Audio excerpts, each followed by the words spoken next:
ہماری زندگی میں جو مصیبت آتی ہے کیا یہ ہمارے پچھلی زندگی کے گناہوں کا نتیجہ ہے؟ پچھلی زندگی کے لیے سچی توبہ کیسے مانگیں؟ کوئی دعا یا عمل؟ جب بھی کوئی مصیبت آتی ہے تو یا تو وہ ہمارے گناہوں کا وبال ہوتا ہے. مصیبت آنے کی 3 وجوہات ہوتی ہیں. یا تو ہماری حماقت ہوتی ہے، ہم نے احتیاط کی نہیں ہوتی تو مصیبت آ جاتی ہے. اب آپ کے اعمال کتنے ہی اچھے ہوں، کبھی کوئی زندگی میں گناہ نہ ہو، سیٹ بیلٹ باندھے بغیر آپ گاڑی چلا رہے ہیں اسپیڈ میں، تو ظاہر ہے کہیں بھی بریک لگانی پڑے گی تو آپ دھڑام سے شیشے سے باہر جا کے نکلیں گے. اب آپ کہیں گے یار شاید مجھ سے کوئی ایسا گناہ ہوا ہے ماضی میں جس کی مجھے سزا ملی ہے. آپ سے گناہ کیا ہوا؟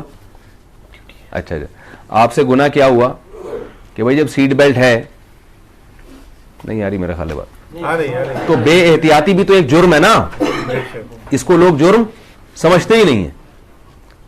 تو جب ایک قانون ہے اور ایک لگی بھی ہے تو کتنا ٹائم لگتا ہے یہاں سے یہاں کھینچ کے اس کو لگا دو یہاں پہ.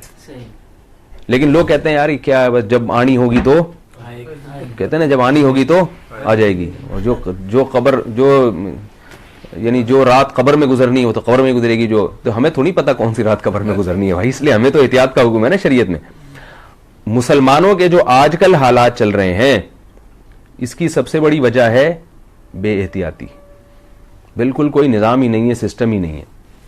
تو اس کو پھر ہم کیا لے کے جاتے ہیں کہ ہماری بدعمالی ہے. تو یہی بدعمالی بہت بڑی بدعمالی ہے کہ آپ کسی چیز میں احتیاط نہ کریں. اور بعض دفعہ پوری احتیاط کے باوجود بھی حادثہ ہو جاتا ہے.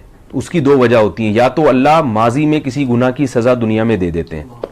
رسول اللہ صلی اللہ علیہ وسلم نے ارشاد فرمایا ان اللہ اذا احب قوما عجل له عقوبتهم فی الدنیا. اللہ جب کسی سے محبت کرتے ہیں نا تو دنیا میں ہی سزا دے دیتے ہیں اس کو، کیونکہ آخرت کی سزا بہت سخت ہے. تو آپ سے کوئی گناہ ہوا ہوتا ہے، آپ نے توبہ نہیں کی ہوتی اور اللہ اس پہ سزا دے دیتے. لیکن یہ جب ہے جب توبہ نہ کی ہو. اگر کسی نے سچی توبہ کر لی گڑ گڑا کے اللہ سے، صحیح جسے توبہ حقیقی معنوں میں توبہ کہا جاتا ہے، وہ والی توبہ کر لی تو پھر اللہ اس کی سزا نہ دنیا میں دیتے ہیں اور نہ آخرت میں دیتے ہیں. اور بعض دفعہ ایسے ہوتا ہے کہ کوئی گناہ نہیں بھی ہوتا پھر بھی حادثات آتے ہیں، وہ درجات کو بلند کرنے کے لیے. کیونکہ اللہ کا نظام ہے کہ راحت اور سکون حقیقی معنوں میں صرف جنت میں ہوگا.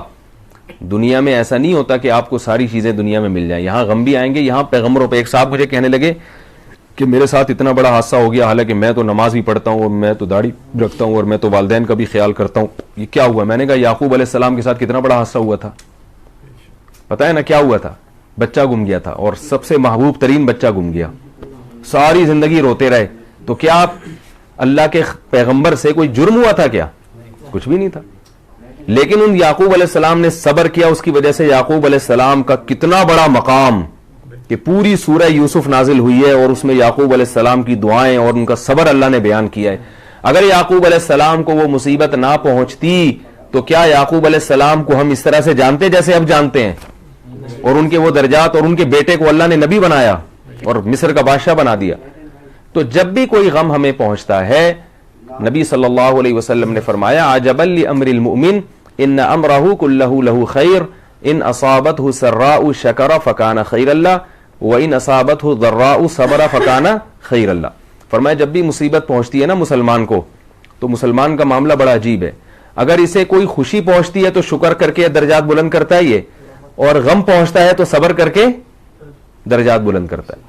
اور نبی صلی اللہ علیہ وسلم نے فرمایا جسے مصیبتیں پہنچی دنیا میں اور اس نے صبر کیا، آخرت میں جب اپنے اجر کو دیکھے گا نا تو اللہ سے کہے گا میں نے تو اتنے اعمال کیے ہی نہیں ہیں، میری اتنی نیکیاں یہ کیسے ہیں؟